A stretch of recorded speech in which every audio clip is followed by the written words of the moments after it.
Good day and welcome to another episode of Caribbean Connect. I am Kimberly Ramkalawan. Today we have German Ambassador to the Eastern Caribbean based in Trinidad and Tobago, is Ute Konig, she is here in Suriname for the 43rd CARICOM Heads of Government meeting. Welcome and thanks for joining us. Welcome, Kimberly, and thanks for having me here today with you.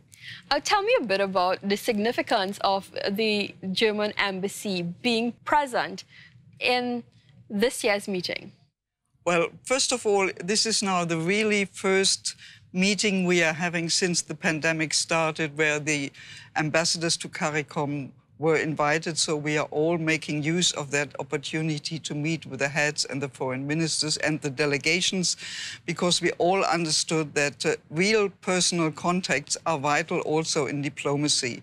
And in the pandemic years, CARICOM did a lot of coordination meetings that were held virtually, and I think this was fantastic. But ever since the intersessional meeting in Belize, we are now back to real interpersonal relations, and for an ambassador to CARICOM like myself, it's also important to grasp this opportunity here to be able to meet with people and to get the feeling of the challenges of the ground, of the common issues we are having, and of the things we plan to do in the future. Now, this year we have four main areas: the CSME, public health, and it's public health as well as travel. Agriculture takes center stage. Tell me a bit some of the areas of concern on this year's agenda that is of particular interest to your country, and even being a member state of the European Union. Thank you, Kimberly. For Germany, the issue of climate change is always of most vital importance, because we recognize that the Caribbean countries are one of the most vulnerable countries in the world. We're having had a small relation with the small island states for a long number of years. And as German embassy in Trinidad, we are responsible for cooperation projects with CARICOM as part of our regional cooperation to help with the issue of climate change. We are a great sponsor of the Caribbean Diversity Fund. We are working on renewable energy programs, and we're helping certain countries also with their NDC contributions. Germany is taking climate issues very seriously. They were always very high on the agenda of the last G7 summit in Elmau, where my chancellor founded a climate club. I know that the G20 meeting at the end of the week will also focus on that. But of course, we all know that the situation with the terrible war in Europe has had another effect on the whole world, and that is concerning the food situation. So food security is also an issue for Germany, and we had a conference in Berlin recently to bring together many countries of the world to discuss food security and how we can help, especially with the issue of wheat from Ukraine, to look for alternative routes of transport, because we know that millions of people are very affected by the current situation. In the last 3 years, I think the situation was always discussed under the 3 Cs, meaning COVID, catastrophes, and climate change. And now in the world, it's also having to do with the 3 Fs. So that's fuel, that's food, and it's finance. And the issue of financing for climate change was on the agenda in Glasgow, and it will also be on the agenda in Sharm el-Sheikh. And Germany, together with Egypt, is preparing for the next COP, and we will have a meeting in Berlin in July, the Petersburg Climate Dialogue, also to prepare that. And I noticed that here the finance is high on the agenda of CARICOM. That was mentioned in all the speeches, the questions of loss and damages. And these will be also issues Germany is willing to take up in Berlin. The COP in Egypt will focus very much on implementation. And I think that's also an issue we see here in CARICOM, that we have to move from words to action and to implement things. And that will be important to all of us. Do you see this progress happening in the near future? Sorry, sorry, cut. Ma'am, is it possible that you just, what I forgot to tell you is that the conversation is just between the two of you. because what happens, I know it's a bit distracting, but if you would try just to look at her and have the conversation with her instead of in the camera, all right? Okay. And then we just want you to be perfect in camera. Okay. All right, you may continue. Okay. And 3, 2.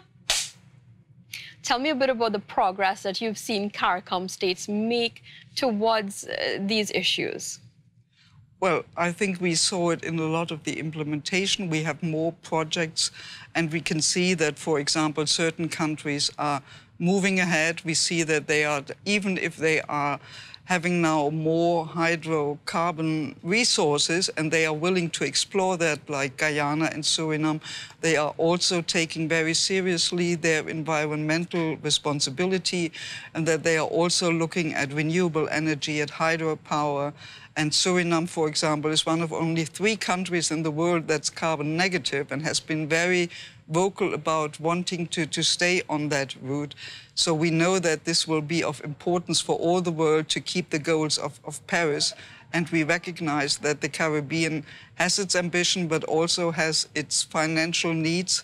And I think the G20 also did something on that with regarding to debt relief, and we are continuing on that dialogue. The question of a new vulnerability index is discussed in CARICOM. It will also be discussed worldwide, I'm sure.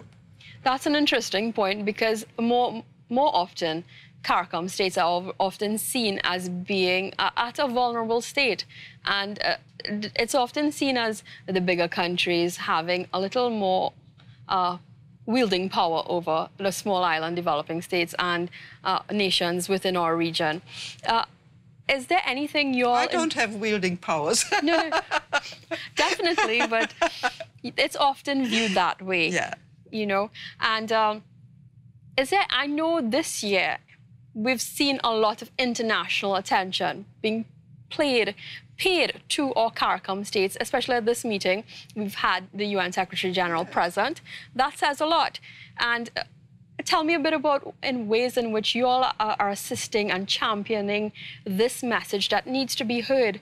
I mean, we need more support from countries like yours, you know, to get our voices heard. Tell me a bit about what is being done at that aspect. Well, for example, CARICOM is also invited to assist in the G20 summit. That was also mentioned in the opening. This will be a virtual participation from what I know. So we know that CARICOM is an active advocate.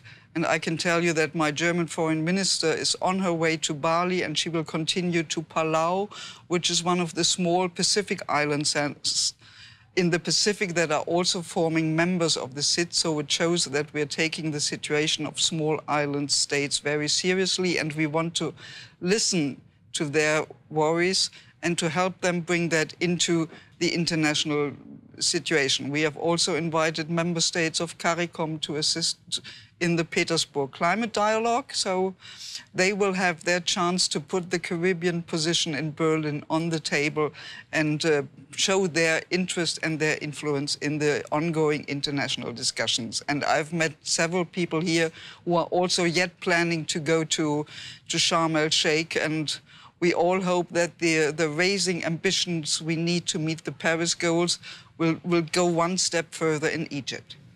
Thank you very much, Ambassador Konig, for being with us here today. Thank you so much, Kimberly, for having me. And we wish you all the best in the coming days or CARICOM week here in Suriname. Thank you.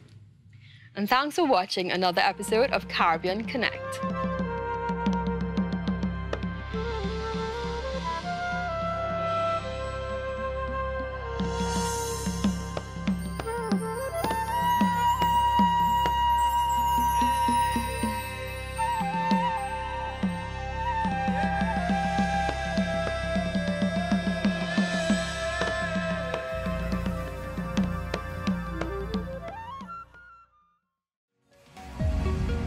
Network, your business channel.